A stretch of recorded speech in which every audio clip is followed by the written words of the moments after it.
Students, छठी class में कल हमने 3.3 प्रश्नावली तक पढ़ लिया था। आज हमारी 3.4 प्रश्नावली आएगी, जिसमें पहला सवाल देखो, बहुत ही अच्छा सवाल है। निम्नलिखित के सार्वगुणनखंड ज्ञात कीजिए। आपको सार्वगुणनखंड ज्ञात करने हैं। तो सार्वगुणनखंड कैसे ज्ञात करना है, ध्यान से देखें। जैसे इसमें ए दिया है 20 और 28। हल, आपको 20 के सभी गुणनखंड निकालने हैं।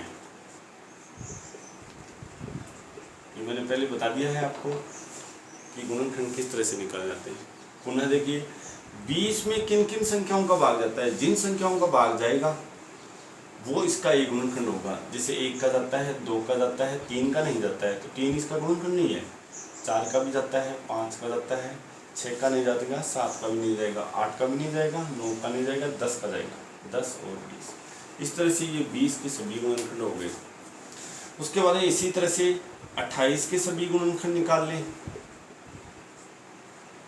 28 के सभी गुणनखंड, तो 28 में 1 का, 2 का, 3 का नहीं जाएगा, 4 का जाएगा। उसके बाद में 7 का जाएगा, 7 के बाद में 14 का जाएगा और फिर 28 का। इस तरह से हमने दोनों के गुणनखंड निकाल लिए। यहाँ से अब इसके सार्वगुणनखंड पूछ रहा है, तो सार्वगुणनखंड होंगे यहाँ पे जो समान है, इसलिए 20 व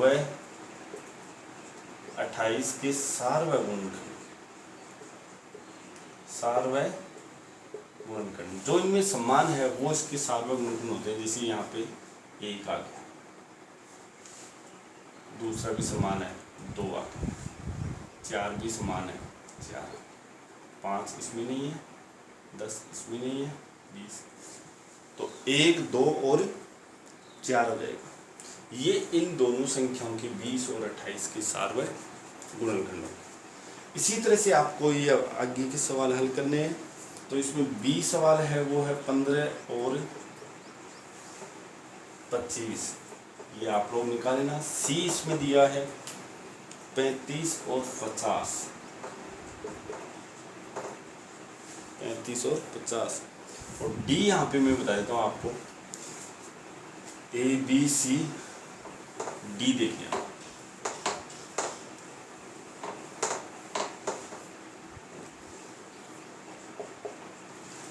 डी दिया है इसे 56 और 120, 56 और 120। तो हल लगा के लिखेंगे 56 के सभी गुणनखंड।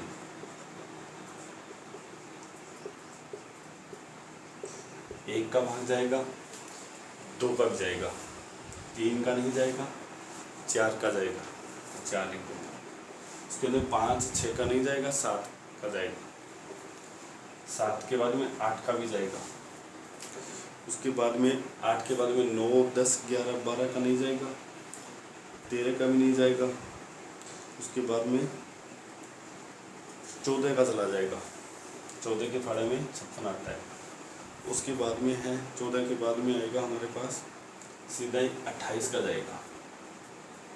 और लास्ट में आपको ये संख्या, उन संख्याओं का पता लगाना है जिन संख्याओं का इसमें भाग जाता है पूरा पूरा। 120 के सभी गुणनखंड निकालेंगे हम।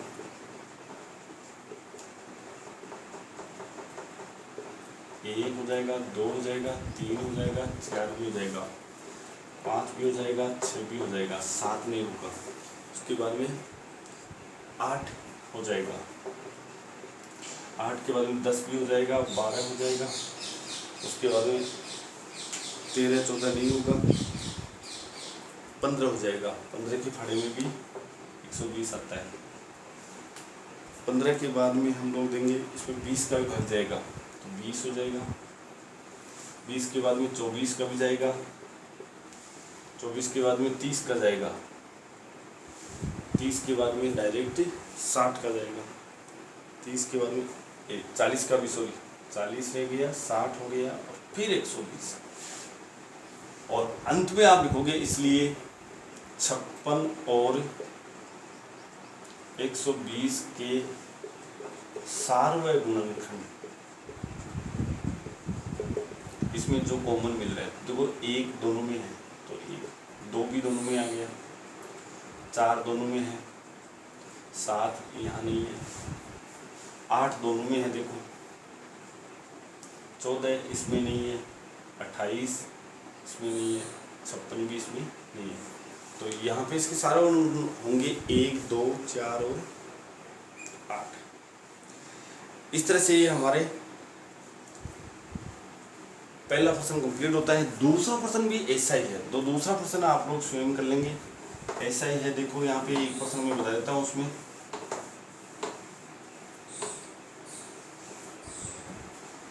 दूसरा 3 संख्याएं आ गई, निम्नलिखित के सार्वय गुणनखंड ज्ञात कीजिए। तो पहला इसमें दिया है 4, 8 और 12, इसकी सार्वय गुणनखंड आपको बताने।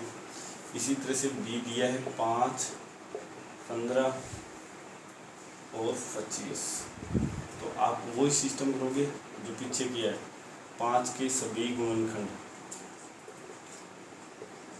5 के सभी गुणनखंड निकालेंगे तो 1 और 5 होगा। 15 के सभी गुणनखंड निकालेंगे, 1, 3, 5 और 15। 15 में 1, 3, 5 और 15 का पूरा भाग जाता है। उसके बाद 25 के सभी गुणनखंड निकालेंगे, 25 के सभी गुणनखंड, 1 का जाता है, उसके बाद 5 का जाता है और फिर डायरेक्ट 25 कर देंगे। अब यहाँ पे इसके सार्वय गुणनखंड निकालेंगे, इसलिए 5, 15 और 25 के सार्वय गुणनखंड, 1 कॉमन आ गया, 5 भी कॉमन है, 1 और 5 हो गया। उसके बाद में तीसरा सवाल इनसे अलग आ रहे हैं। जिस तरह से सार्वय गुणन था वैसे ही सार्वय गुणज जाएगा। तीसरे सवाल में हमारे पास आ रहे हैं सार्वय गुणज। तो सार्वय गुणज देखिए,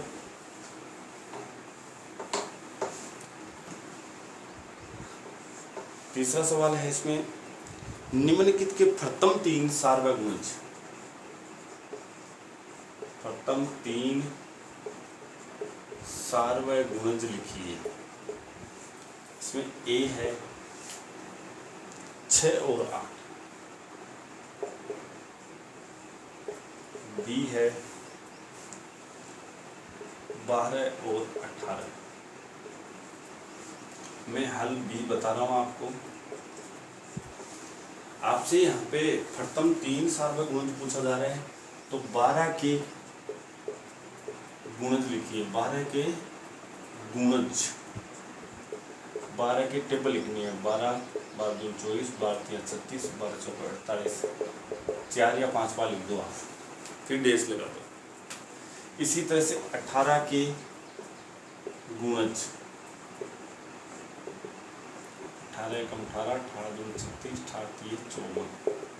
इस तरह से अब यहाँ पे आपको मैच करवाना है। सबसे पहला इसका गुणज कौन सा समान मिला, जैसे 12 इसमें है लेकिन इसमें नहीं है, 24 इसमें है इसमें नहीं है, 36 देखो दोनों में आ गए पहला। अगर बाई चांस ये भी नहीं मिले हैं तो आप इनको आगे बढ़ाएंगे, आगे कितना भी बढ़ा सकते हो, समान पहला होना आवश्यक है। इसलिए आप लोग लिखोगे 12 और 18 के प्रथम 3 सार्वय गुणज। सबसे पहले आपका मिला है इसमें 36, तो 36 गुणा 1 यानी कि 36, 36 गुणा 2 हो जाएगा 72, और 36 गुणा 3 हो जाएगा 108। इस तरह से ये इसके 3 सार्वय गुणज हो जाएंगे। इसका जो पहला सवाल है 6 और 8, इसका आप लोग खुद निकालो। इसी तरह से चौथा सवाल आ रहा है। चौथा सवाल देखिए क्या है,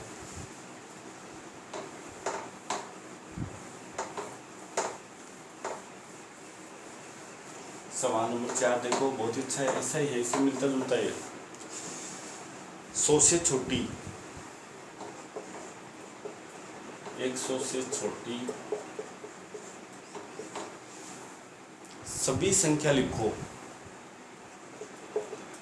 संख्याएं जो 3 और 4 के, 3 व 4 के गुणज,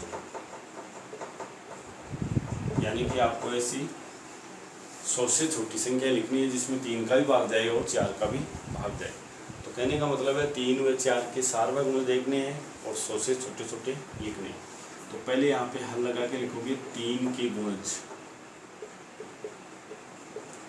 3 की टेबल लिख दोगे आप, 3 एकम 3, 3 दूनी 6, 3 तीनों 3 चौक 12, इस तरह से। 4 के गुणज लिखोगे, 4 एकम 4, 4 दूनी 8, 4 तीन 12, 4 चौक 16, इस तरह से।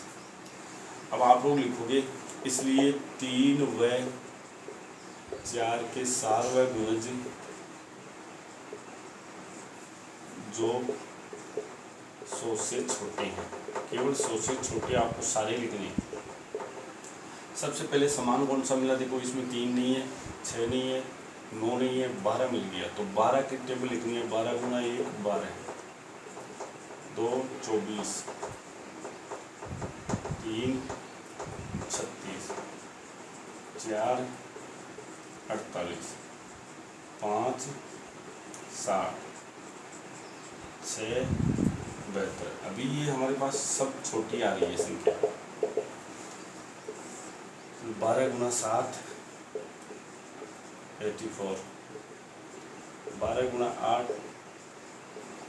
96, और 12 गुना 9 करेंगे तो हमारे पास बहुत ज़्यादा जाएगा 108। तो ये इसमें नहीं आएगा। तो यहाँ तक लिखना है आपको 12 गुना 8। ये 4 तक सवाल हो गए। उसके बाद में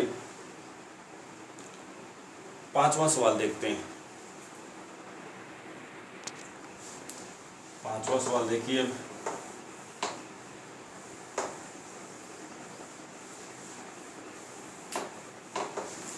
5वां सवाल है, इसमें निम्नलिखित में से कौन सी संख्या सहअभाज्य संख्या है। अच्छा सवाल है, सहअभाज्य। तो सबसे पहले आपको सहअभाज्य संख्याओं का पता होना चाहिए कौन कौन सी संख्या। वे संख्याएं जिनका सार्वय गुणनखंड केवल 1 आए, वे संख्याएं जिनका सार्वय गुणनखंड केवल 1 आए तो वह सहअभाज्य संख्याएं होती। यदि 1 के अलावा अन्य कोई सार्वय गुणनखंड आ जाता है तो वो सहअभाज्य संख्या नहीं। जैसे इसमें दिया है पहला इसमें है 18 और 35। हल लगाएंगे। 18 के सभी गुणनखंड,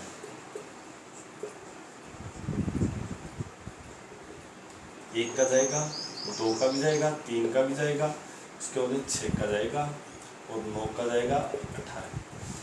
ये हमने 18 के सभी गुणनखंड निकालिए। इसी तरह से 35 के सभी गुणनखंड निकालेंगे। 35 के सभी गुणनखंड, 1 का भाग जाएगा, 5 का जाएगा, 7 का जाएगा, फिर 35 का। अब इसमें देखना है, यदि इसमें दोनों गुणनखंडों में यदि 1 ही कॉमन आता है, संख्या 1 कॉमन आती है, तो सहअभाज्य होगी। 1 के अलावा अन्य कोई आ जाता है तब सहअभाज्य नहीं होगी। तो इसमें सार्वय गुणनखंड, इसलिए 18 व 35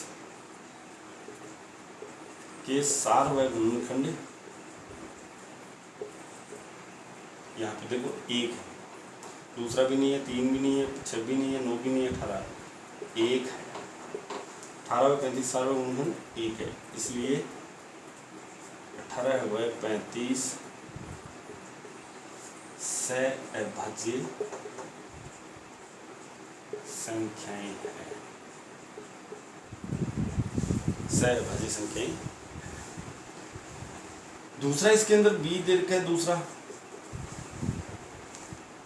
15 और 17, ये आप खुद निकालो। तीसरा हमारे पास है इसमें 30 और 415। चौथा है इसमें 17 है और 68। जैसे ये और देख लीजिए, पहले 17 के सभी गुणनखंड निकालें आप। 17 के सभी गुणनखंड 1 और 17 हो जाएगा। 68 के सभी गुणनखंड निकालेंगे, 68 के 1 हो जाएगा, 4 का भी भाग जाता है, 17 हो जाएगा, 34 का भी जाता है वैसे, और फिर